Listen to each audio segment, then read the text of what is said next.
Hey, everybody. Welcome to the Burn Podcast. I am DK, your co-founder and visionary. I'm interviewing two of our OG franchise partners, Lindsay Bushnell and Melissa Price. You're in for such a treat. This dynamic duo has been here at Burn as long as I have, pretty much, and they've shaped and cultivated this culture right next to me the whole time. Dear friends, franchise partners, entrepreneurs, but most importantly, just great human beings, great people. You're in for a treat here as you hear their story. We're going to dive deep into it right now on the Burn Bootcamp podcast. Here we go. Welcome to the Burn Podcast, where strength meets science, food fuels energy, and mindset creates momentum. I'm DK, your personal trainer, and I want you to train, eat, and think differently. So get ready to take your health and fitness to the next level here on the Burn Podcast. Let's get to work.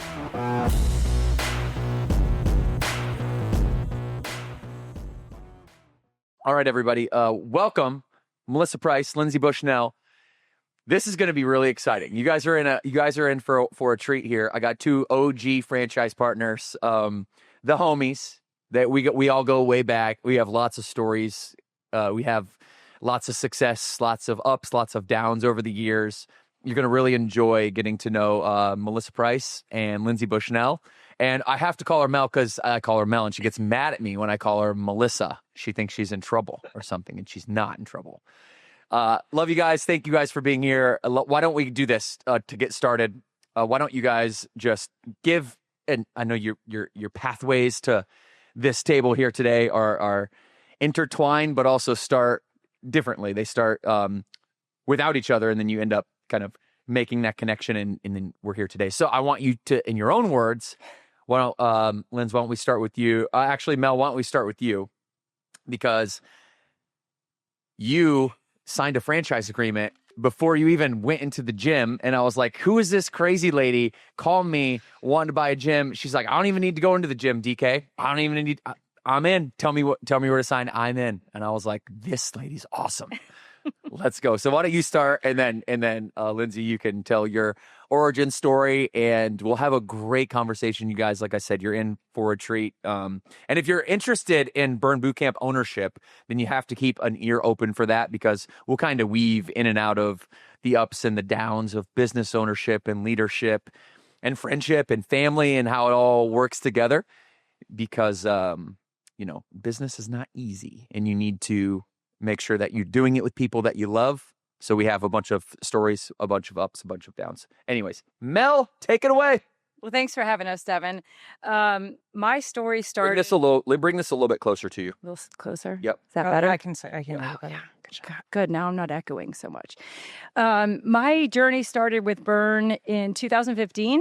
When I was working for the State and Child Protective Services, and there was a girl there who I just literally watched her body transform as she walked by my door, by my office. And long story short, I found out about Burn Bootcamp and started stalking you and sent you an email saying, hey, you've really got a great concept. You should be a franchisor.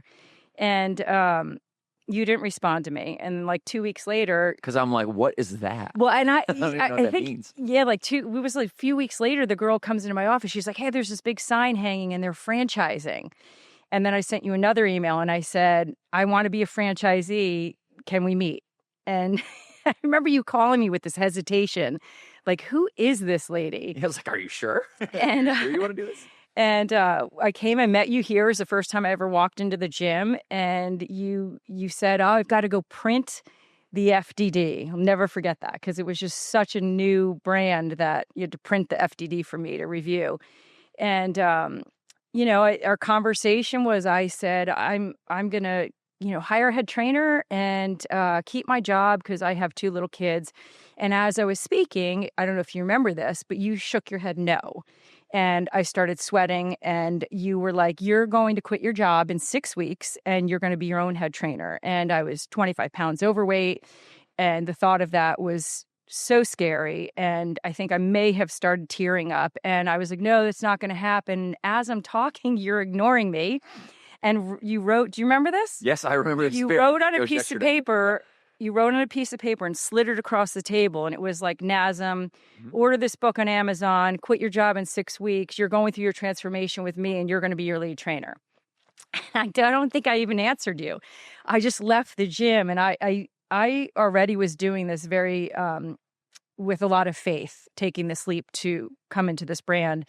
And I left, and I knew I was doing that. I knew I was quitting my job in 6 weeks. It was the scariest thing, but I just did it. And then the rest was history. You and I started training together, and I went through my transformation, and it was just life-changing. The whole experience was life-changing for me. Yeah, early mornings downstairs here in Huntersville. I'll never forget that. I won't either, because they were not nice back then. The Huntersville girls. No, they were tough. I was one of them. Actually. Well, case in point. Yeah. That was before we became friends, but That's what. Yeah, now I know why you didn't like Melissa when you first saw her, because she was barking at you on the mic. Yep. No, I don't know. Did you ever like make that correlation when she was there in the morning? I knew that she was training, because you introduced her that way, Mm-hmm. that she was training to become the lead trainer at whatever. And all I could remember is her having to bounce on the Bosu ball to get up to the pull-up rig.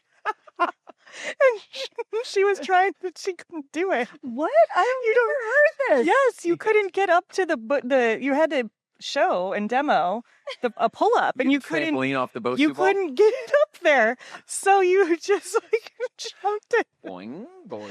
I was like, oh my gosh, like it's 5:30 in the morning. They were I just so want to get mean. my workout in, and I'm That- having to watch this woman like try to get up to that rig. See, but everybody back then had that mentality. And Devin looks at me in the middle of the first time I ever trained. He goes, "Stop calling them ladies. They can't stand it. Stop." And then I was like, "Oh my gosh!" And I was looking down at the stopwatch, and he comes up to me, and this sounds mean, but you knew what I needed back then. Yes. Like I was Yes. petrified. I promise I wasn't like putting her through absolute hell. Right. Like I don't look back at that mad at you. I look back going, wow, he knew like I was not going to get on that mic. And you grabbed the stopwatch and threw it down and said, "Stop looking at that." And I was just like, oh my gosh, I'm never going to get through this.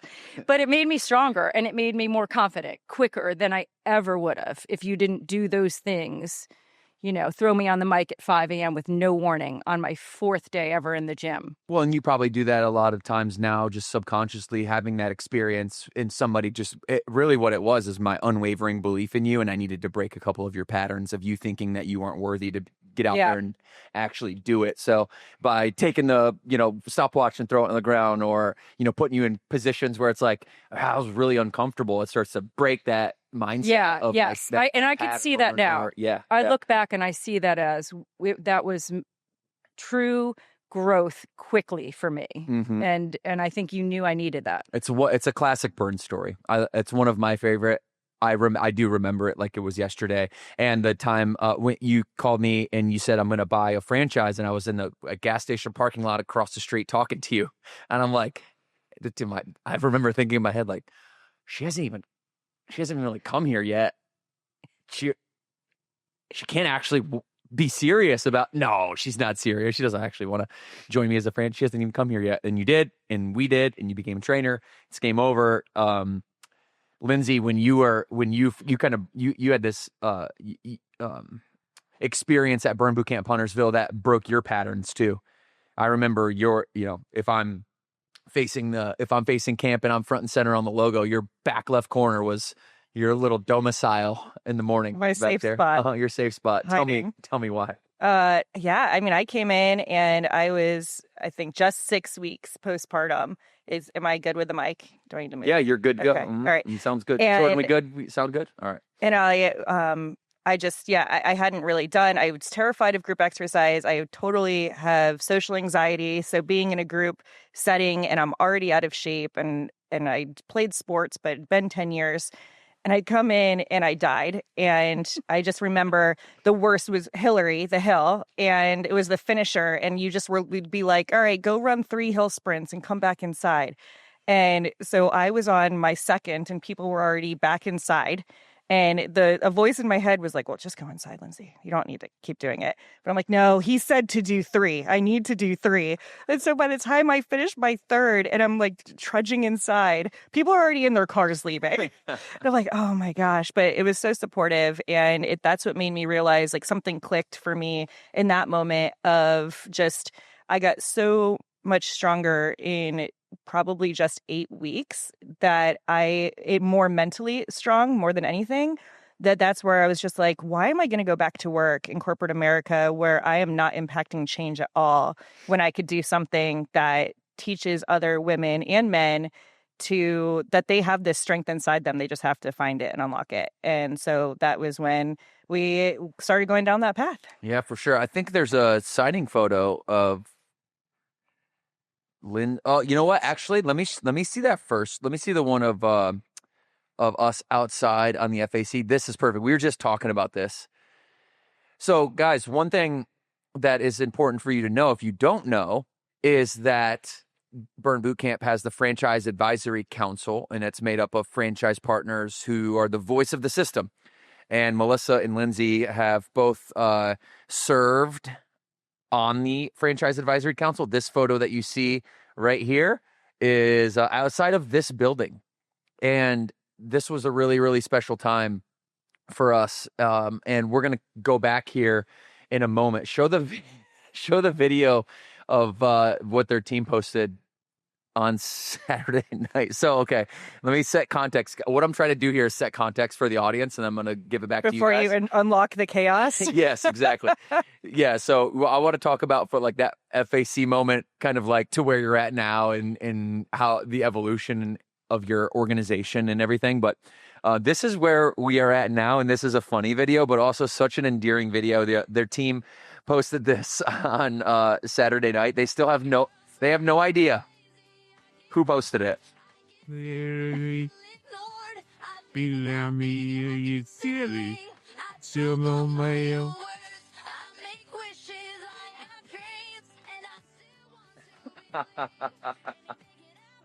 Oh, bless.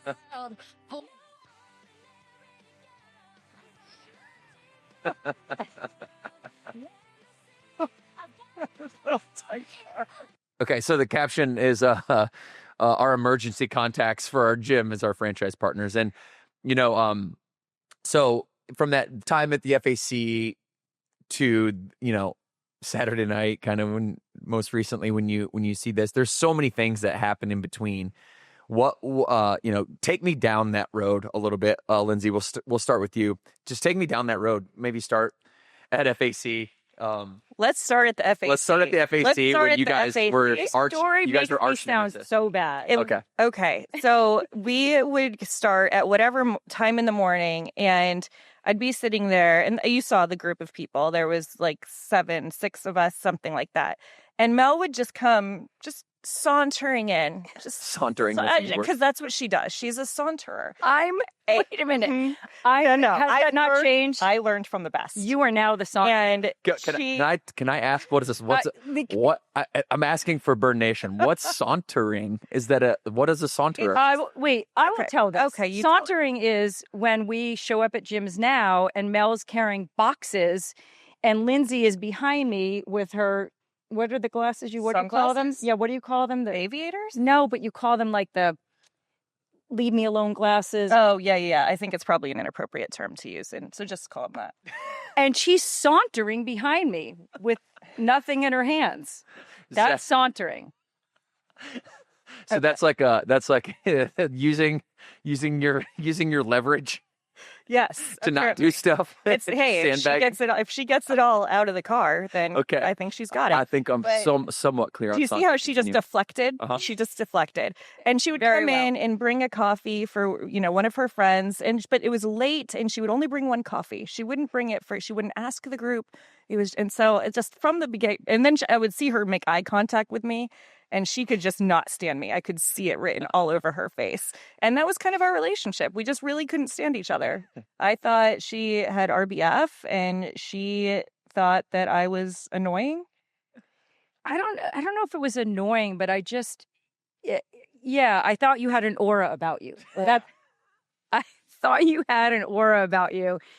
And it was just a certain thing. Do you understand now that my aura is just being socially awkward? I very much so understand it now because I'm the counterpart to it.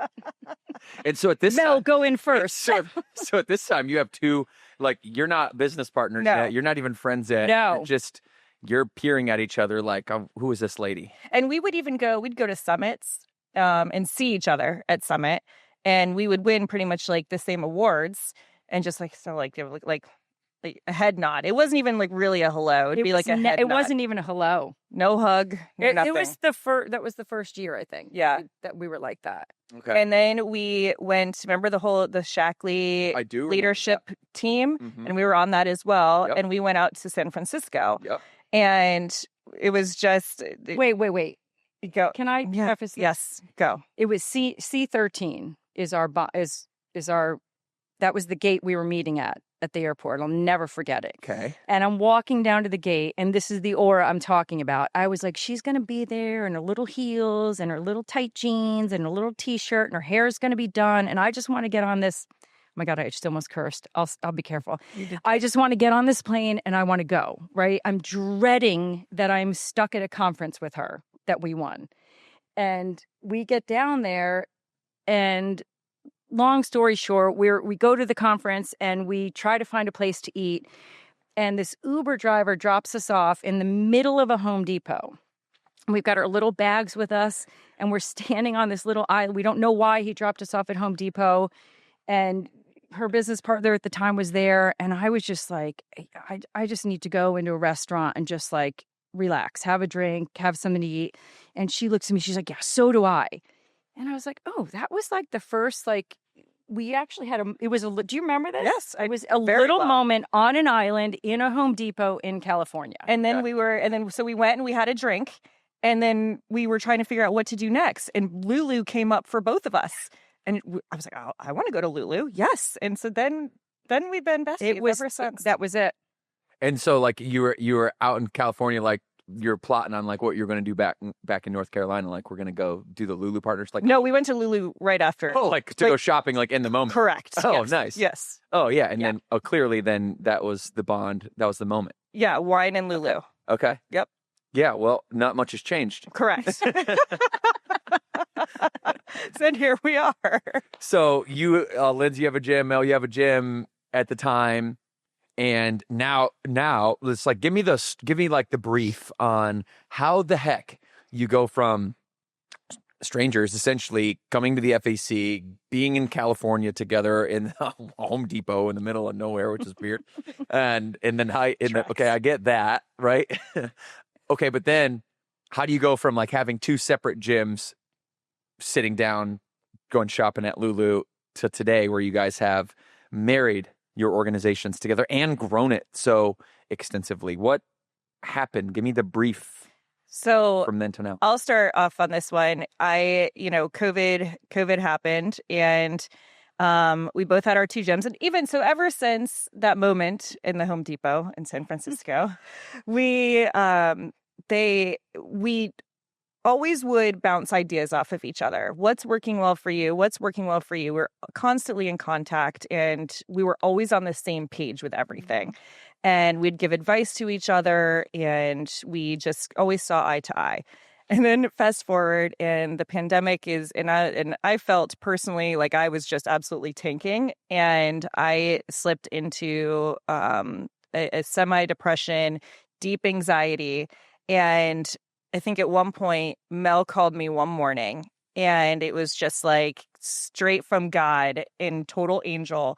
And she's like, what are we doing? Like, you're stressed. She goes, I'm stressed, and we see eye to eye. Why don't we just do this together? Why don't we, if we each have each other to get through and get back together on our feet and get our gyms back and stabilized. And I had another one still to open. She was interested in opening even a different one. And she goes, we'll do those two together. And so we did. In the midst of COVID, yeah. mind you. Yeah. Let's open two more gyms. Right. 6 months apart. Yeah, says only crazy people say that. Correct. Yeah. When like gyms and when we're already stressing about the ones that we have, and we're like, let's do more. Right. This is a great idea.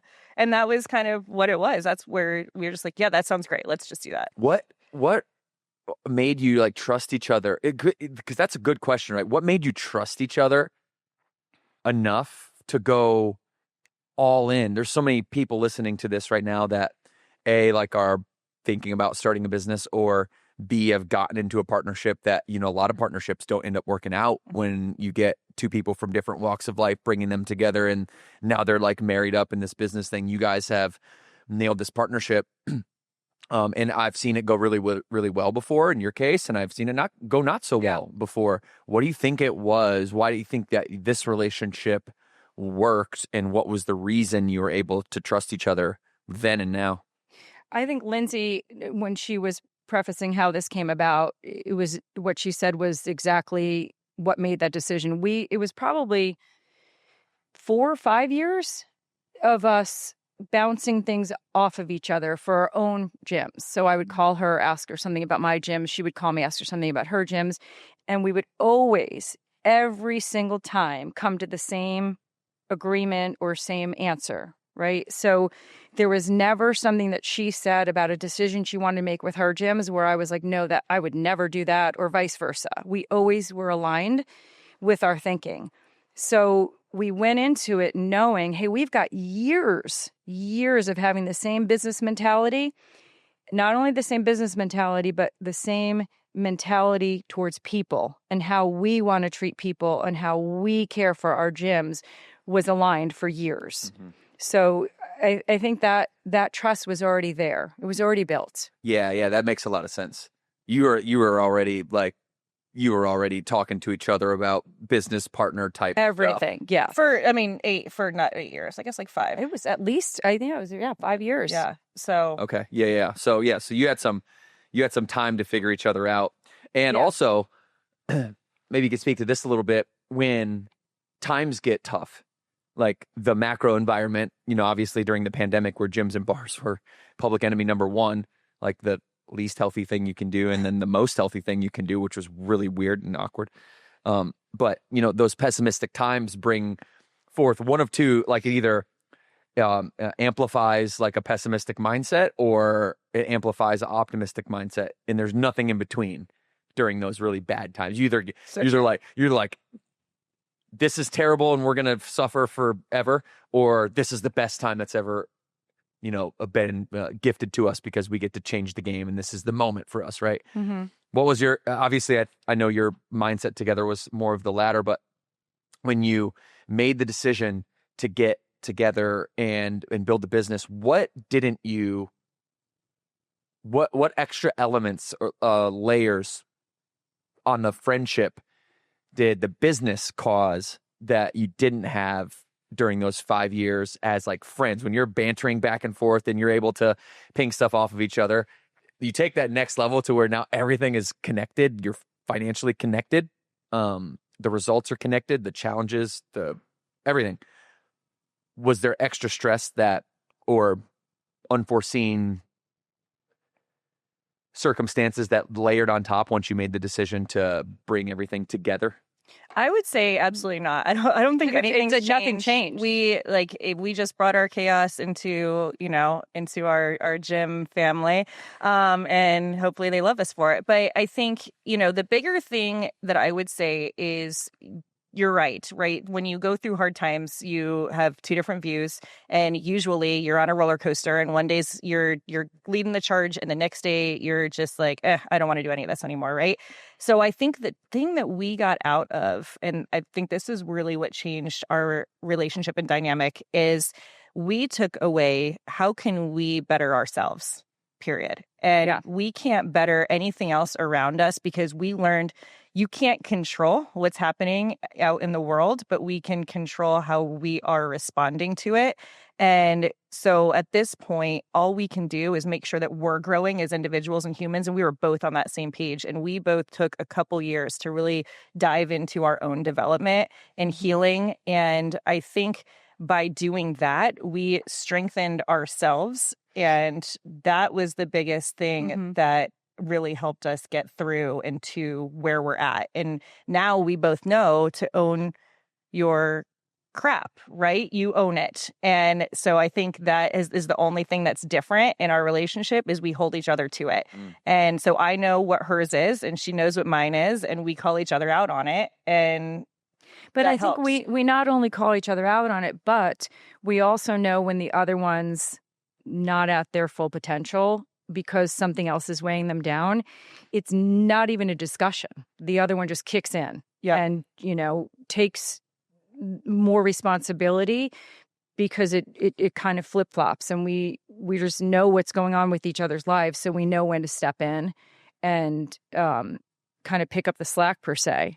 Do you think it's better to create boundaries or to have almost like a no rules or the rule mindset where there isn't a clear line between like family and friends and business? Do you prefer to blend it all together and to make it kind of vague, or do you like to have very clear lines between? I'm laughing because that you even give us the benefit of the doubt to say you guys create boundaries. That's adorable. Well, I think there's this, there's when boundaries can be good and they can be bad. That's they true. can box you in or they can give you freedom. Yeah. Right. They can box you in or they can box other things out. So I'm just, curious about like how you would go about making sure that you have specific time for your family and specific time to like be friends and like all, not down each other's throat about whatever happened in the office. Morgan, I know you guys aren't married or anything, but like basically you are, through business. And so you have that same type of relationship that Morgan and I would have of navigating family and navigating, this relationship you have, but also then needing to say, hey, by the way, that thing that we did yesterday, I didn't like that. And now we need to talk about it. Yeah, that's fair. No, we don't really have any boundaries. I think It's organized chaos. Our friends have set boundaries for us. Okay. We'll go out and they'll just be like, guys, no work talk. Okay. And I think we have understood that. And so we try really hard to make sure that it doesn't come up. But that's about it. But if we're going out just the two of us and like grabbing a drink on a Saturday night or dinner or something, then it'll just naturally come up. Yeah, so you're not really setting boundaries between you two. Do you think there is any downsides to that you haven't come across yet as you scale up the business and continue forward? Like, do you see yourself at some point,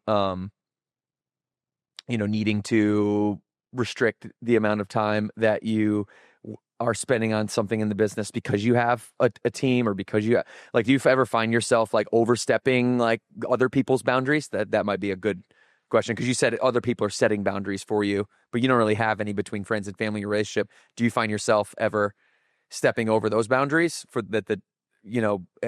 obviously the video that we just showed here was your personality on display, and your team obviously really loves you and trusts you, or else they would never put that out, right? They trust you. That means they really, enjoy your leadership. And trust me, if they did it, they wouldn't put something like that out, right? I think that's a really fair question. And I think where things changed for us, Lindsay and I hired an executive level team. So we have a director of trainers. Okay. We have a director of operations. When we did hire them, it was, and we both had to hold each other accountable. It was a challenging time period for us to respect their roles and let them make the decisions and step back. And, I look back and I knew it was challenging for me. I know it was challenging for Lindsay, and we would just call each other out and say, hey, you need to let Jeremiah or Hannah do that. Mm-hmm. And so that was boundary setting for us. It was very healthy. It took, I think it took down a notch business conversations,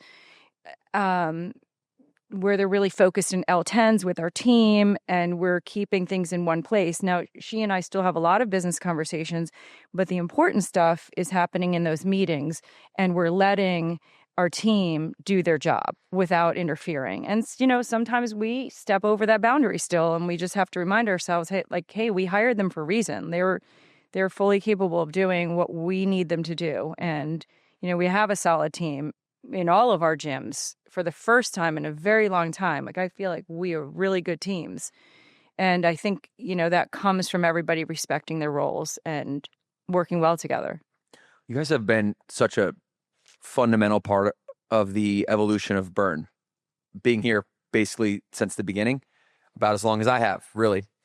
And you've seen the evolution. Lindsay, I'll start with you, and then we'll go to you, Mel. What, from your perspective, I'd just love to hear some comments on the evolution of the business, the evolution of you, and how the two things have kind of gone hand in hand. Well, it was the wild, wild west when Yep. we started. I mean, gosh, it was just like, hey, you can do whatever you pretty much want. Like it was, it was totally different. And so, I mean, the evolution, it's a business. I'm like, gosh, if I would have come in now, if it would have been what it was now 10 years ago, Right. Devin would have looked at me and been like, nah. No. So, no, it's been really awesome. Like you and Morgan have done such a beautiful job growing. Growing a lot of it. I mean, during a time that we were trying to be suppressed, right? And so it's just, I don't know. It's really cool to look back and see. And I think along with that, and something that I take pride in is knowing that I grew too, and knowing that I worked on my own self-development so that I could grow with a brand too. How so? Like what about yourself would you say was the biggest hurdle that you had to overcome? So I was definitely focused on external validation. And the awards at the beginning of my burn journey, that was what I was chasing, right? I was the athlete at heart. So for me, I set a goal. If you told me what the goal was, if it was, I wanted to win that, and that. And that was always what it was until everything happened and external everything just kind of shut it all down. And so then to be at a point where I felt out of control, that I couldn't get to those awards and do that, I started to take a step back. I mean, my therapist took me a few steps back, right? And we really unpacked and started to work on that, and was like, you need to want to do everything that you're doing. You need to do it for yourself, and not because someone else is going to tell you good job. And you need to learn to be okay with telling yourself good job. And that was huge for me. So I feel like I started showing up differently as a entrepreneur to my teams, to Mel, to my family, to everybody, because I wasn't trying to chase an unrealistic expectation. I was just trying to show up and be 1% better every single day. And I knew that eventually, as long as I stayed patient and I stayed loving and believing and authentic in everything that I do, I would get back to where I want to be. And focusing on the work itself and the journey. Exactly. Of showing up and putting the work in. Exactly. The privilege of. And not just because someone's going to tell me that I'm doing good. Right. Because even with that mindset, then the hard times become almost like in a twisted way, become like the best times. Because it's calling on you to it's calling on you to be the person that you've always knew you could be. Correct. And I couldn't see it then. I could not see it. I knew that it was there. I look back even in my Instagram posts and everything, and I that was another big thing too. I was all over Instagram because what was I chasing? The likes and the comments and all that, right? And now it was just so, looking back, it felt authentic in the time, but I see what it was. And I knew that there was something in that journey, but I could not place it. And it was driving me crazy. I'm like, I know I'm going to see it eventually. It took 3 years, but then I was able to look back and be like, I am grateful for that time and what it brought me. Yeah. And Mel, I'll come to you next. But Lindsay, I think for me, like just observing you, watching you, and we're all growing together, but like you're somebody that, like when I look at like your journey through my perspective, it's like every 3 or 6 months, you're a new person. You're like a reinvented version of yourself. Not like a new person. You're just an elevated version of who you were. And I've noticed that. Thank you. Yeah, no, really, like every 3 to 6 months, it's like, dang, she's like making connections and like reflecting in really intricate ways. And it's just really cool to see. I appreciate that. Yeah, for sure, to be a part of. And I've done it, Mel, you've done it. And we've all kind of grown together like that. So as the organization matures, like I think the only way that it matures is if the major stakeholders of the organization mature. Absolutely. Right, because the business is just a reflection of our character in a sense, or something like that. Completely. Yeah. I totally agree with that. Now, what about you? So as far as looking back to the changes, Yeah, just like I think it's too far. Sorry. You're like, what was the original question? No, I think it's fair. I think it's fair where you went with it. I feel like it was growing pains, and I feel like when it went on, it was like being part of a family. I mean, we went through a lot of changes as a brand, and what I watched happen was things blew up quickly in a good way for this brand. I mean, I sat up here in this studio, and I'll never forget this. There was Cubbies over there, and you were like, yeah, franchise partners are going to be able to come and sit and do work in the Cubbies. So true. I do remember that. remember Yeah. that? And I showed like up. my WeWork version of Burn Yes. Boot. I showed up the next week with my backpack, and I sat in the cubby to do work. And those cubbies were like gone quickly because you and Morgan had to pivot very quickly to accommodate how this brand was blowing up. I mean, it just took off. And, you know, I watched it, and I watched like, oh my gosh, something would happen. You guys would have to pivot to accommodate that because there's so many more franchise partners, and you'd have to pivot again, whether it's where are we going to have Summit? Because now we have 5 times the amount of people, or, you know, whatever it was, you were having to pivot quickly. And I do remember it being growing pains, but I remember it something we were all going through together. Mm-hmm. So I never felt like, you know, negative about it. I just felt like, wow, this is great, but it was very challenging. I mean, to look at where we are now and to look at how organized the brand is and how many things have evolved for us, you know, from headquarters to franchise partners to even our members and our fitness product that we're bringing out. I mean, so much has changed significantly. I think, you know, to Lindsay's point about personal growth too, when that happens, even so, you know, you look at it from the brand's perspective, the brand grew so big, but then Lindsay and I brought together 6 gyms that grew not that necessarily the gyms themselves grew very quickly, but what we did was a lot in a small period of time. And we opened 2 gyms back within 6 months of each other. And then what we learned was we were trying to play catch up after COVID and bringing all these gyms together. So we dove in. Do you remember this? We rented a townhouse. It was going to be our office. Oh, and we were going to go work there every day. Yeah. And this lasted about a week. And both of us went out of our minds. And we weren't understanding what was happening. And we had a call with the John Crondis, I think is his last name, from the Culture Index. And he's like, you too have to be in those gyms. That's where you thrive. That's what you're made to do. And everything he was saying made sense because we were unraveling and we were not happy. And we were both feeling depressed and we were both feeling very down. We couldn't understand, like, why are we both a lot? Usually it's like one up is one down and we help the other out. But we were both like getting brought down and we couldn't figure it out. And that's when we after that call with him, it made sense to us. And that's where we thrive, is in the gyms with our members and gaining strength from our members and pouring into them is what helps us. That's such a good point.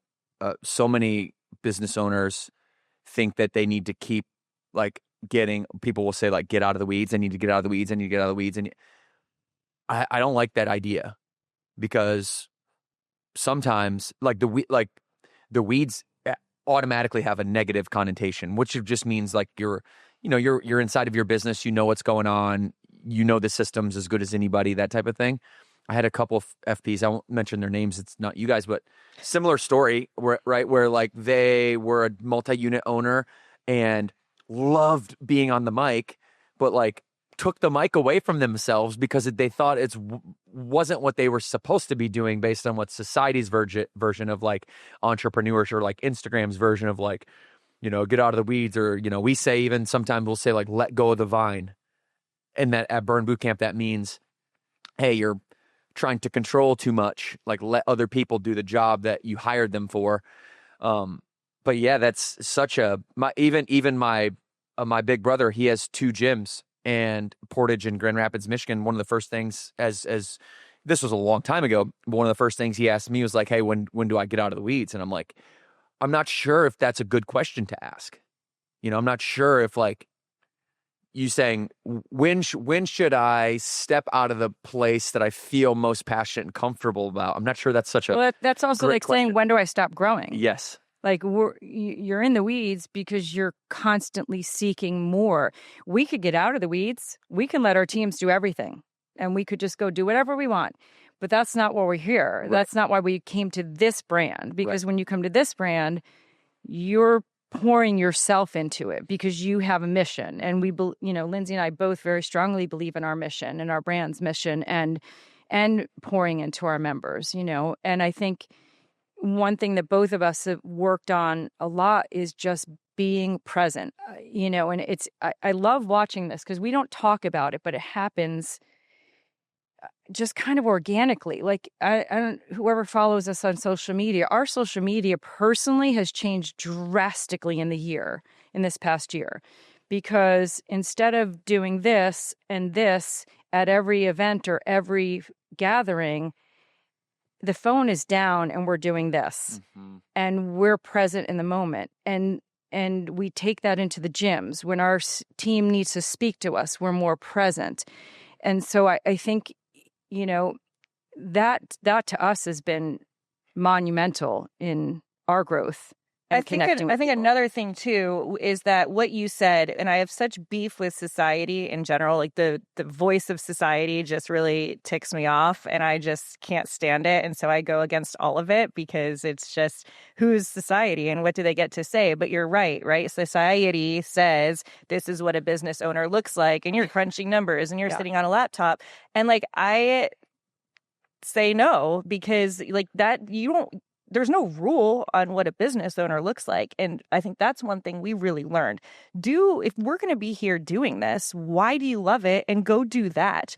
If you love training, cool, be a trainer. If you love just interacting with the people, fill in at the desk. Just walk out, do the workouts with everybody, be involved. And maybe you do love doing the numbers, and that's the part you enjoy. It is for me. I do like that part, but I don't think it ever has to look a certain way. And I think that's where a lot of people get in their head and they stop loving what they do and living authentically in their businesses. Is they are just like, well, this is what I'm supposed to do. And that's not true. Yeah. It took us a while to get there, though. Yeah. Yeah, that's really, really well said. I told my team at HQ, in a similar fashion, we try to get up and out and have one foot in innovation and one foot in the here, now, in the present moment. It's like we have to be present, and we have to also solve the issues that are happening today while simultaneously having one foot in the future. And instead of being in the weeds, whereas negative connotation, I was like, I want you guys to imagine that we're a family of pigs just rolling in the mud. So happy. Right. There's nothing more happier than a pig rolling in the mud. So that was my metaphor. Instead of using, the weed metaphor, was the pig in the mud metaphor. I want to move to just really quickly, and maybe Lindsay, you can start with this. Give me because I don't think it's very clear yet, and I want to make sure everybody is clear on this. You guys both had your own individual gyms, and then you went to 6. Yeah. that doesn't just all of a sudden you wake up on a Saturday and you get there. Yeah. How did that happen? Let's talk about the chronological order of going from single unit owner to partnership to now you guys are top 4 in the organization for how many units? So you're the top. Yeah. Yeah. You're in that group that is really leading the way from a multi-unit perspective here at Burn, and which I'm obviously super grateful for, and of your pioneering and your the spearhead you guys are for this organization. So I'd love to just explain how you got there. So we each had 2 on our own. And then when we decided to come together and get an executive team to lead them and kind of just put everything together, she was just about to sign for Belmont. Mm-hmm. I had already had the rights to Weddington. Mm-hmm. And I joined in on the signing for Belmont. We opened that in December of 2021. And the first week of grand opening, and every franchise partner that owns Burn knows what grand opening week looks like. Our first week, there's a picture of us signing the lease for Weddington in our child watch room. Just signing lease. Ready is that on one of your Instagram channels? Yeah. It is? Yeah, I think so. Yes, there is. Both of you? Yeah, it's definitely on mine. What month was that in? Do you remember? It would have been December of 2021. All right. Yeah, you can find that. It's like we're all all bundled. We'll try to pull it up. Yeah. And so then by July of 2022, we'd opened Weddington. So by July 2020, it was 2021, January, February 2021, that we merged all together, that winter, spring. And within about 14 months, we had 6 gyms. And That's quick. I will. And so the only thing that we can do right here and right now is give credit to our team, because they are the ones that, bless their hearts. They're troopers. They're incredible. They lead with passion. We knew exactly who we wanted in those seats. And they are the ones that really took a lot of this and ran with it and believed in it and believed in us. And I mean, it sounds like a lot on us, but quite frankly, it was a lot on our teams. And so we have just nothing but gratitude for everything that they do and show up to do every day. Yeah, that's incredible growth. 14 months to pull off that type of growth. You have to have. Shout out to the team, because you guys are only 2 individuals, and to do that, I mean, you need dozens of people to really coordinate and show up. You know, seeing your journey coming together gives a lot of ideas to people in Bird Nation too, that follow you, and they might want to ping their best friend or their sister or somebody and like, hey, Melissa and Lindsay are, they did it, they partnered, like, can we do it? What advice would you give to somebody if they're thinking about partnering? Mel, you could start. I think the best advice would be I would not have just partnered if I didn't have the experience we had. A lot of partnerships don't work. And one of our franchise partner friends, Alan Huggins, he's like, I'm waiting for this to fall apart with the 2 of us. He jokes around. But, the reality of that is we had all those years to build trust. That doesn't come easy, and it's very rare. So I think, if people do want to partner, you're going in it as it's a business relationship, not a friendship. And there's got to be a lot of guardrails around that. Even when we went into our business relationship and we called an attorney to ask him something, he's like, you guys need an operating agreement and you need this whole tier. And he's like, especially you guys need an operating agreement based on this conversation. We were like, yeah, whatever. He's like, he really got us very organized from a legal standpoint, which is very important if you think about it, for, when you are in business together and you do have 2 families, like, you have to think about the God forbid and the what ifs. So you really do need to have business structure put in place. It's important to think about. But for us, we went in with 0 doubts on the relationship perspective of what our concerns were. Yeah, I got your Belmont. This isn't the one you guys were talking about. Do you guys see how you had to scroll through so much? Like, this wasn't it. This wasn't it. Was this it? No, this isn't it. Okay, this is when we Burn Belmont. So that in Weddington happened around the same time, essentially. Yeah. I mean, if you go up, you're going the wrong direction now. Yeah, you got to go up the other way. It's like it's very nonchalant. We're literally in a child watch room, wearing like puffer jackets. Yeah, at a baby. We got the call. We were standing in Belmont, and we got the call that we were approved for the lease. No, right? We had to sign it, Mel. We had to sign it. We were signing that thing. It was a little bit of a blur. Yeah, it was a lot. Yeah. Well, you guys have a bias toward action, and to say the least. Yes. And that is what this company is full of. And you're leading the way. Like, you have a high tolerance for risk, and hopefully that you lean on the brand to mitigate that a little bit. But at the end of the day, when you grow that fast, you're risk tolerant. You're like addicted to risk. Yeah. That's what it is. And there's a relationship that risk has with reward. And you guys have seen that. Talk about some of the successes that you had before you do that. That's it. I want to see this picture right here. Let's pull this one out. This is a classic one. Oh, you guys, look at you. You look so happy. I don't see stress at all. And now she brings me Starbucks. I was going to say that earlier. I was going to say that earlier. You got Starbucks. You graduated. Yeah, I was going to say that earlier. Now you should be grateful that you're that person I bring Starbucks to. I'm honored, actually. Thank you. So this is you guys, as you're opening Belmont, you're signing the lease for Weddington, correct? Yeah. Yeah. That was like day 2, I think, or day 3 or 4. I don't know. It was within the first week of our grand opening. What emotion are you Works feeling existed. right now? It looks like you're smiling, but Yeah. for some reason I feel like there's like a bag of mixed emotions underneath. Yeah, I think we were Or were you so really excited? delirious. No, we were so delirious. I Yeah. just remember a couple of weeks earlier, like right before we opened, and we were in Home Depot or Lowe's, and I started crying in the middle of like the Lowe's. You made a joke, and I was laughing, and then I started crying. You have a video of it because you're that type of friend. And do you remember that? Like that's where we were at emotionally. Yeah, vague. Yeah, I remember standing on the thing and you were like pushing me around and you fell laughing. And Then I started crying. What's with you guys in home improvement stores? Oh, Seems to be a theme where there you have should- your I know we have moments in you have that. your moments in your And I don't know. You know, I think it was exciting. And at the time we were like, this is a great idea. You know, it was a little, I don't know. I don't feel like I don't feel like we stress a lot with our gyms. I feel there is stress, right?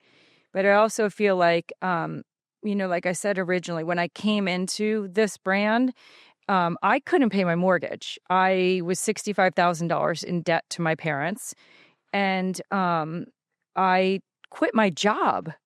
And it was a leap of faith. It was a literal, like, God was like, this is what you're going to do. There was no question. It's just, you're doing it. And I feel like that's kind of also been an underlying factor in everything we do, right?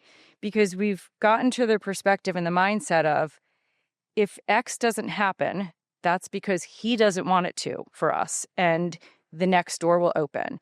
So worst case scenario, we're always going to fix it. We used to both run our gyms out of fear of what if a lead trainer quits, fear of what if this person leaves, fear of what if that happens. And now it's like, we got this. And, you know, to what Lindsay said, a huge part of that is our team. And we know that they've got our backs and we have theirs. And together we're going to figure it out, whatever it is. You know, so I feel like we don't really, you know, I look at that and we were just like, yeah, we're signing this. We don't have a loan yet. We'll get it. We'll figure it out. You know, that's kind of just how we roll. we are. I would not advise that for other people. Nightmare. Yeah, nightmare. we are for sure. I think that's if there's two ways to be, like taking having a bias toward action versus inaction. I mean, the way to be is to take action. Yeah. And even if it's imperfect, and so many of us just don't do anything because we need whatever action that we take to be like perfect and calculated, and you need to have all the information. And you guys as well, you make decisions with half the information that you need. Like, I've got enough information to like make a kind of a guess or a decision, but I don't have it all. Yeah. Right. I've got a 50% of what I need. That's good. Yeah. I'll let faith or whatever else it might be fill the rest. Right. Yeah. Mel, when you talk about being $65,000 in debt to your parents, where's the contrast of that now? Where are you at today, and how do you feel? You know, and I when you ask that question, it reminds me of a time where I sent you a text several years ago, and I couldn't pay to take my family on vacation. My brothers would pay for it. And I sent you, I couldn't take my kids. My brothers would have to pay for my kids to go. And I sent you a text, I think it was 5 years in, and I said, I can take my entire family on vacation now. And that's not bragging. That's like, I worked to get there. And I'm grateful for that. I'm grateful to be in that position. And, you know, in addition to that, I'm grateful to be able to help others. And that's something I'll never forget when we had our first Burn You. And you shared that you and Morgan feel very strongly about giving back and pick a charity and give. And we don't, together, collectively, we don't say no. We give to as much as we possibly can. We're donating and working with charities. But yeah, that was a very rough time for me. And when I opened the gym, I was $65,000 in debt, and my parents were paying my mortgage. And I worked. I was that lead trainer for 2 years, almost every morning, and you know, laying that foundation to be able to get to where we are now. But you know, you're always working. Mm-hmm, mm-hmm.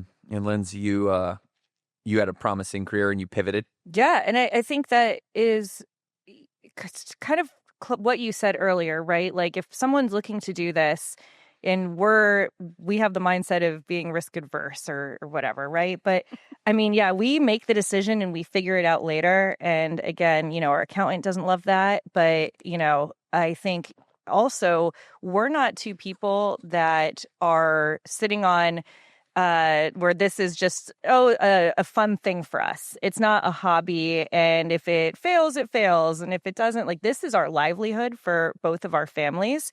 So it is important. On top of that, it's not just like I don't know. So we're risk adverse, but we're also very aware of how important it is for us to be successful for our families. And one thing that I took away from something that I read was that if you can list the most top important thing in your entire life, what is it? And a lot of people are going to say their family. And when you take these big things that are happening, this risk or this is tumbling or whatever, if that fails, will you still have the number one thing in your life? And the answer is almost always yes. And so to me, that's helped me say, why not live? Why not try? Worst case scenario, it fails. And I mean, I'll still have my family. Hopefully you'll still love me. We just, maybe aren't going on vacations.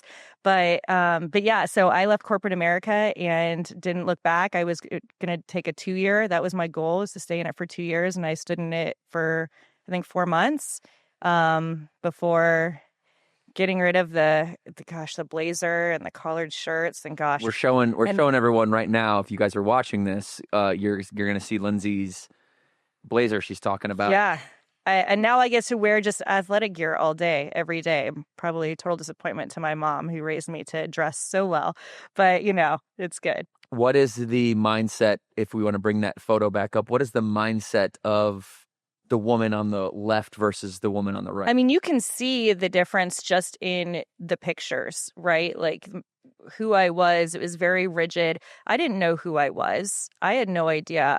My husband was in the military at the time, and career military. I had 2 kids in my 20s. I didn't take my 20s to find out who I was. I took my 20s to grow my family. And then I found Burn right as I was turning 30. And I started to learn that I was capable of so much more than all the restrictions I'd put on myself. And gosh, it's just such a beautiful journey. And now I look at that picture on the right, and all I just see is someone who is free and actually truly happy. And, I do give all the gratitude, Devin, to you and to Morgan for being on this journey and doing it. Like you can look at all the members and see all the lives that you get to change in the gyms. But I think sometimes you guys do forget, like, you are allowing our lives to change too. And so I have a lot of gratitude for that in this journey. It takes both of us, yeah, for sure. It takes a 2-way street and a strong partnership, and walking hand in hand, like we've always said, lockstep. And yeah, ups and downs happen for sure. And we're not going to ever be able to avoid those. But what we can do is we can make the commitment that when we go up together. When we go down together. And I understand my responsibility, like the captain of the Titanic. I'm going down with the ship. Like, we're going to make it to our destiny, and, all is well. But at the end of the day, that's my level of dedication. I think that's part of the reason that this organization attracts rock stars like you guys, because we all see that in each other. Like attracts like. High performers want to be around high performers. The worst type of person a high performer can be around is somebody who's just average, somebody who's mediocre. And when we're in some environments in corporate America, or, Mel, you're in an organization, you're with Curves as a franchisee for a while too, right? Even before Burn. It's like, if you're going to attract people and keep them and retain them for a long period of time, you better have a culture that is one that attracts high performers. And high performers, we're taking action. So people that don't take action don't, generally speaking, work out in our organization. And that's fine too. I have a question, because both of your families are so involved in Burn. I'll start with you, Mel. your children have grown into their own version of Burn Boot Camp trainers slash operators slash they've done a little bit of everything at your gym slash I think what Liv is in Tennessee now. Yeah, she's in Tennessee as a trainer. And nominated for Trainer of the Month. Just Okay, just throwing it out there. Say all the things because I know you light up when you're able to talk about your kids and Burn and what it's done for your family. Yeah, Olivia's worked at all of our gyms, and she moved last March to Clarksville, Tennessee, and she had been in touch with Joe and Thomas about being a sub. And she got there. She called me a week later. She's like, I got this job as a trainer. They want me to find my own clients. And like, she's telling me about it. And I'm trying to like be excited for her on the other end of the phone. And I was like, let's just pray about it tonight. Let's just see, if this is the right thing for you. And it's a true story. The next day, Joe called her and said, hey, my lead trainer gave notice. I think she was pregnant. And long story short, Livia got the lead trainer role. And sweet. She loves it. She loves working for them. She loves being part of the brand. And she just got nominated as Trainer of the Month. And, it's nice for me as her mom to go onto the trainers forum. Like every time I turn around, she's got a post there. And I was, it's been really cool to see her evolve outside of my gyms and create her own waves in the Burn community. And, to see her formulate her community and work so hard. I mean, she's so committed to the brand. And, it's been really nice to see. Yeah, it has been really cool for me too, because I get to see, she was like this tall. Yeah. When you guys first joined in Nick too. And so to see those kids grow up in Burn has been special for me to watch and just be to observe. I can kind of use your story to project where my kids might be, and like start to get that, get their feet wet in different areas of the business. But what's so cool about this brand is my son went to college in Wilmington, and I called down to the franchise partner, or I sent her an email, Monica at the time, and said, hey, my son is going to school down there. And he's got a CPT. And all she wrote back was, send him my way. And then he went to school in Raleigh and reached out to Kip and Katie and said, hey, Nicholas is going to be moving to we got him. Like these were literally the responses. So it's just been really cool to see, the second family we really have, to know that my kids are moving somewhere and someone's just going to scoop them up and take them. And same with Joe and Thomas. I mean, it's been a really great experience as a mom to watch them grow in our gyms and then go to other gyms and to see them be embraced in the communities. Yeah, it is really cool. Lindsay, how is your experience growing up? Family through I Burn? feel like they're not there yet, right? So my oldest is 15, almost 16, and maybe once he can drive, I can actually get him a girl. He's come a few times. He's come. Well, he goes and works out. Yeah, but he hasn't really gotten into the whole work. Well, he loves to work, but it's probably too much work for him right now. But he loves to go to the smoothie bar at South Park. Oh, cool. And do the smoothies. Oh, nice. Like, he's like, I'll go work and do that all day long. Start somewhere. Yeah. Yeah. And he'll come and do the workouts during like off season, which is, maybe 2 weeks a year. And then my 10-year-old, I think, will be more the one. I'm interested to see him evolve inside the businesses. But I think it's cool to be able to offer them the opportunity. If they want it, cool. If they don't, then also, I respect that too. Yeah, definitely. Yeah, people always, one of the fears that I have is like people are going to pin my kids on being like involved in Burn. I'll kind of tell them like, listen, do whatever you want to do. But like, if you're going to go work for somebody else, like, why would you work for somebody else? You could just, Cameron's like, I'm going to go work for Sephora, Dad. I'm like, all right. And not be a Burn ambassador? Okay, all right. I think I'm just going to stop talking about it and see if that works out. She loves being the pop-up shop specialist at Summit, though. Oh, she does such a good love job. that. Yeah. It's just so cool to grow our families up in this thing together. And we have about 10 more minutes left, and I want to ask you 2 more questions, really.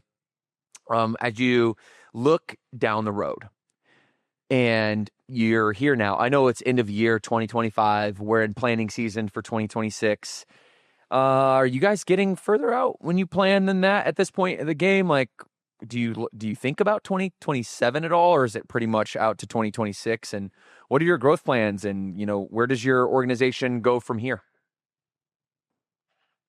Well, we do in our planning. We do our 3-year planning, our 10-year planning. We're not very great at our 10-year planning, but I feel like our 1-year and 3-year, we do pretty well at in terms of projecting where we want our gyms to be.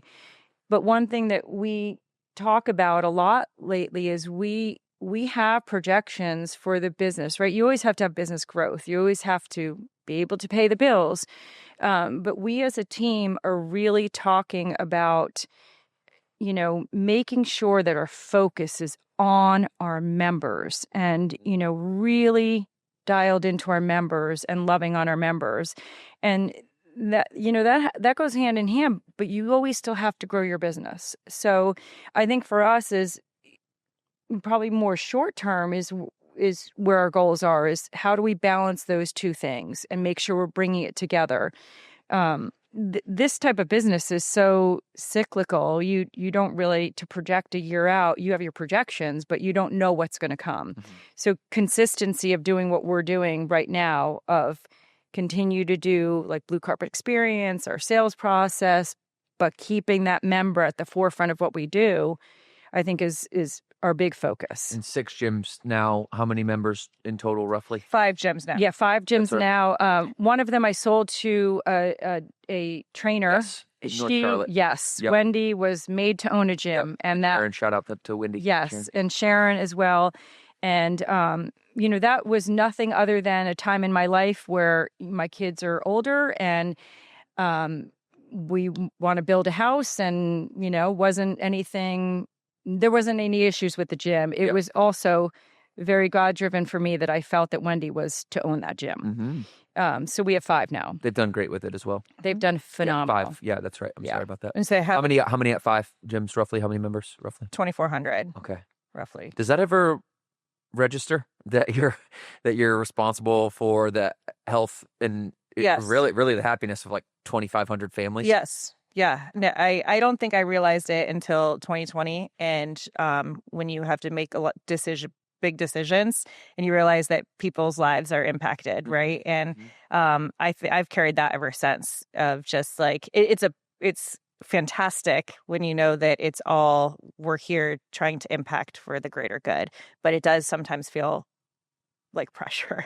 Yeah, for sure. I think it can feel like pressure, but also where we are now. We feel I think gratitude is just like such a strong word for us right now, because we have the right people in the right seats. And so, for example, Weddington is an hour away from us, and we're not there as often as we'd like to be. But there is no doubt in my mind that Robin and Daniela, who are the leads, and the whole team there, are taking care of our members. I don't worry about it. And that goes for all the gyms, you know. And I think there was a time period where I would wake up every morning and I would carry that worry. I would feel bad that I don't know the members as well at one gym as I do as another. And the guilt was real and it was heavy. And so when you get to the point where you have a solid team and you're dialed into your team, it just brings such a peace and such gratitude, knowing that the gyms and the members, more specifically, we've also spent the last, up until now, right? We opened we merged, we opened 2 gyms. She built a building and moved one of her gyms. She sold a gym. I moved one of my gyms, and that's a lot. We've done a lot, and that was in like a 3-year time span, all of that. So our team was just like, please, with all of your impulses, a lot of that had to happen, but let's just hit pause. So our goal is really just to be present. And how can we just, and sometimes we'll come up with like, ooh, we should do this. Let's find out about this. And like, I've tons of times been like, maybe we should do another gym. And, and we both have to just tell each other, like, we just need to be present right now, and not with the impulse and that we have, and sometimes always looking for something new and shiny, right?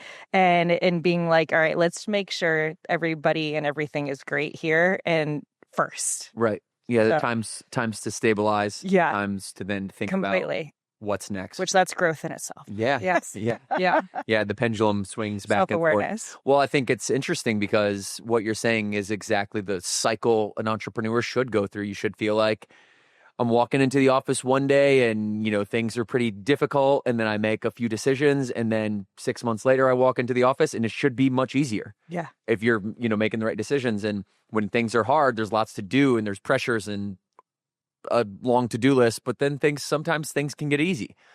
And if you're doing the right things and making the right decisions, like there will be times when it gets easier, not easy, but easier. And you're not so needed in every corner because you've got responsible people that you've given flexibility and freedom to do so. And, then there's space to like think about what's next. That's when Morgan slaps me, is when I'm like, hey, what about this next thing? She's like, but remember, we just talked about like staying put for a minute. Right. So I feel that. Who's the visionary versus, what role do you guys play back and forth? That's a really interesting question. We're both visionary. We're both visionary. Okay. All right. So We're here. co-visionary. So who's executing? Jeremiah, I would say, has been a saving grace for us, because like even when she was just saying like, we have an idea and we're like this, and you'll see Jeremiah do one of these across the table, and he'll just do this little like he's the calm to our crazy, for sure. Yeah. So it's good to have that balance, and I think he keeps us in line. We don't do that with craziness as much. I feel like anymore. it's we do it better between the two of us. We just don't. Yeah. We don't expose other people to it as much. Right. Yeah. To get burned from your vision radiation. Right. Yes. Yeah. Well, actually, we do have this one idea that we've talked about. It's called. What is this? I think Hannah's named it. It's called Hannah. the Burn Dominium. Okay. And we want to get this huge barn. Okay. And have like these hybrid workouts in it called the Burn Dominium. Okay. All right. Hannah coined it. Is there a business model around this yet, or no? No, there's just a lot of conversation. Yeah. I think compliance would probably nail us for it. But we also want like the mini Highland cows I want that. Oh. I definitely want some of those to be around during this. What if we all go in and like burn like a 60,000 acre plot in like Nebraska? No. Oh, wait, why Nebraska? Because we can get lots of land. We can get lots of land. Yeah. And we can get lots of land. Okay. You can't do that in Charlotte. Yeah. Morgan's going to hear this right now and go, you're never doing a podcast. You can never work ever again. He's going to go home and be like, hey, we got this idea. I already know what we can do. We can pool up money from all the franchise partners. We'll open we can hold Summit there. It can be like a ranch. Yes. Right. That's what we're thinking. I think this is a great idea. I think it's evolving. It might be a little more expensive than the burned. As there are the Highland cows. Okay. What is that? It's what? The Highland cows. Oh. They're little. Please pull this up for him. Oh my gosh! Pull up this. I was thinking maybe we could have some like alpaca running around. Make sure you get the miniature one, because there's definitely a difference in it. There's one up there, little white and black. Oh, look at this. The cows that look like they're like the surfer cows, like they look like they should be on my couch. They look like they're from California, cuddling. like the bro cows. Yeah, a little bro-ish. The one with it looks like it's got the bro cut, DJ, to the left, right there, dude. That one. Have a bro cut. That one is. We got to go in California if we're going to get the bro cows. Right, but wouldn't you do maybe a little bit harder work? Like you would do some more burpees to be able to just go and pet the cow? 100%. Right. Yeah. And we could throw some alpaca in there. This could be good. Yes. This could be good. Yeah, we're here for it. We might be getting carried away on the podcast, so that's probably a good time. Time to go. Probably a good time to wrap it up once we start spending Morgan Klein's money on a burn ranch in the middle of Nebraska. But if we do, the high-end cattle, the bro cattle, yes, got to get some bro cattle out there. Completely. I think we can do something, though. Let's keep letting this marinate. All right. It can be in our 10-year plan. No. Yeah. What else, guys? Thank you for being here, by the way, and sharing everything you've are sharing. Yeah, one of those. Yeah. Last words, Mel, to Burn Nation. How about somebody who is a member? A lot of our franchise partners were members first, and maybe they're out in like Northern Cali or like Iowa, and they're sitting here listening, and they have lots of room to open a burn up. They're on the edge, they're on the fence. What might you say to convince them, or to convince them not to? Either way, I don't really care. I know there's people thinking about it, and you guys are here living it. So what would you say to them if they are sitting there? And don't sugarcoat it. I want you to tell them the truth, the whole truth, and nothing but the truth.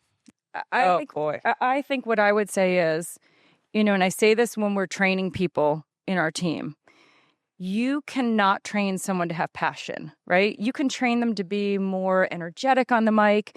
You can train them to be more diligent in something they're doing, but you cannot train them to have passion and truly want to change people's lives or have passion towards our brand, right? And earlier when you were talking about like entrepreneurs and, that we have this fire, that fire comes from somewhere, right? And for us and this brand, because we've tried other franchises and we've tried other things, but this is what keeps fueling us, and this is what keeps our fire going, is our passion for our members and this brand. So for people who are, if you're a member and you're thinking about opening a gym and you have that passion, you can build from there. You can learn business, you can learn numbers, you can learn to read leases, but you can't just learn to be passionate about something. Right. So I feel like for me, that's such a strong fuel to, like, the sky is the limit for us with our passion. So if we do decide someday we want to open another gym, we're just going to go do it because we know we can, and we know we have the drive to do it, and we know we have a brand we believe in. And so that's the biggest feeling for me and the biggest driving force. And you've also, before I give it to Lindsay, you've also come a long way in terms of your back office acumen as well. Because when you first started, there was like a lot of passion and a lot of love for fitness and a lot of training knowledge, and you got really good at that really fast. And then we had several conversations along the years of just like I don't like numbers. Falling in love with your numbers. And yeah. It's taken me a very long time to understand lingo. And not that it's taken me a long time to understand it. It wasn't where my mind was. I lead with my heart, not necessarily with my mind. And that's where I think she and I are a great balance, because Lindsay's all about numbers, right? And I like doing the creative, thoughtful things. Not that she's not thoughtful, but we just balance each other off in that. So yes, it has taken me a long time to make that, be an important part of the business. Yeah. But you learn it, right? You've done it. You can't just learn to be passionate. Right. Yeah, you've done it. It took it staring at you in the face for a while, but then you looked at it and you said, okay, it's time for me to do this. And you married that with your passion and boom. Right. Linz, for you, what's some advice, some words of wisdom that you might have for somebody if they were thinking about coming in and joining us? Yeah, I just think it comes down to like, what do you fully have to lose? I think that's just how I personally have decided to live my life, is that you could sit around wanting and wanting and wanting, and then someone else is going to want it more and take it. So if you want a certain life, go after it and make one decision at a time. I remember that was the biggest thing, is I don't know how to own a business. I mean, we didn't even have, I think we had less than $15,000 in our savings account. So I had nothing to fall back on, and I didn't know what to do. I didn't know what an attorney costs. I didn't know anything about accounting. I knew nothing, except I had the passion too. And I think that's what stops a lot of people in doing whatever they want to do, is they're like, but I just don't know how to get there. I don't know. But all you have to do is take one step. And so for me, it was going and meeting with the attorney for the first time. And then that attorney told me, all right, you need to take these next 5 steps. And I was like, okay. And then all of a sudden I'm 8 steps in and I'm going in the direction of it. And each step allowed the next one to unlock. And so I think that's when I've talked to a lot of people, that's their roadblock. It's just like, yeah, but I just don't know how to get there. Well, start and figure it out along the way. You don't have to have it all figured out. We sure as heck have not had anything figured out. That is, back then, we didn't have what you have now. Correct. Yes. Now Burn comes in and you have an opening specialist that helps you every step of the way. We went blind. We went blind. We made our own pricing. It was like, what do you want to charge for a membership? I'm like, I don't know. We were like figuring it out from other gyms at the time. And, now there's all a process. So, now it's great because it's just all of that's done for you. But I do think that, the roadblocks can stop people. Well, and that's the other thing too. The message to someone who's considering opening a burn is you have the support of the brand, and then you have hundreds of franchisees who are happy to help you Yes. get through. And, we see it all the time. Someone will reach out and say, hey, I'm opening a burn, or hey, I'm thinking about building a building. Can you help me? That's what we do. We all jump in and support the next person in line, or franchise partners who have been around forever. I mean, this isn't a brand where we're like, hey, don't tell them what we're doing because we want to do better in our gym. This is a brand that's like, oh, we got to tell everybody about this. This is working really well for us. And that is a very rare thing to see in any company that you work for, or any brand. It's very rare. Most people are out for themselves, but I truly don't feel that here with our franchise partner friends. She was before we were friends. She was just trying. She was feeling that before. She was trying to be number one. Back when you were hogging on the Starbucks for you and not giving Melanie. Yeah. Melissa Price Fitness on Instagram, Lindsay.Bushnell, I believe. Lindsay Bushnell. Yes, I don't even know what my Instagram handle is. That's where Instagram. I'm at in my life. If you guys, see, I know it better than you. I know. I know it. I follow you. Thank you for following me. You're welcome. Yeah. If you guys wanted to ask Lindsay or Melissa any questions, if you want to flash their IGs up on the screen really quickly, this one here is Melissa Price Fitness, as you guys can see, and we'll flash up Lindsay's as well. They are, guys, I mean, such amazing mentors. They have given up their time to answer questions to prospective franchise partners or people who are, like Mel just said, who are just coming into the business. We're an organization that really believes that we're only as strong as our ability, not as our weakest link, but our ability to support that person. And whoever that is, we're going to pull you up. We're going to bring you along with us. And you guys have just helped shape that culture. And culture is the character of a business. And we really believe that you guys, as well as your pioneer OG FPs, along with Morgan and I, have really shaped that culture that so many people are coming into now and looking at and saying, wow, what an amazing culture that you guys have. And, it's taken a lot of work to get here. And thanks to you and your families and your effort and your teams and your 6, now 5 gyms. You're just such a staple of what we do here and almost synonymous with Burn Brand now. So thank you. And I appreciate your time here. Thank you, guys. Thank you. Thanks, for having Devin. us. Yeah. Looking forward to getting a workout in with you soon. Right? Let's go. Are we going right now? I already got it. Going to noon? Okay. All right, everybody.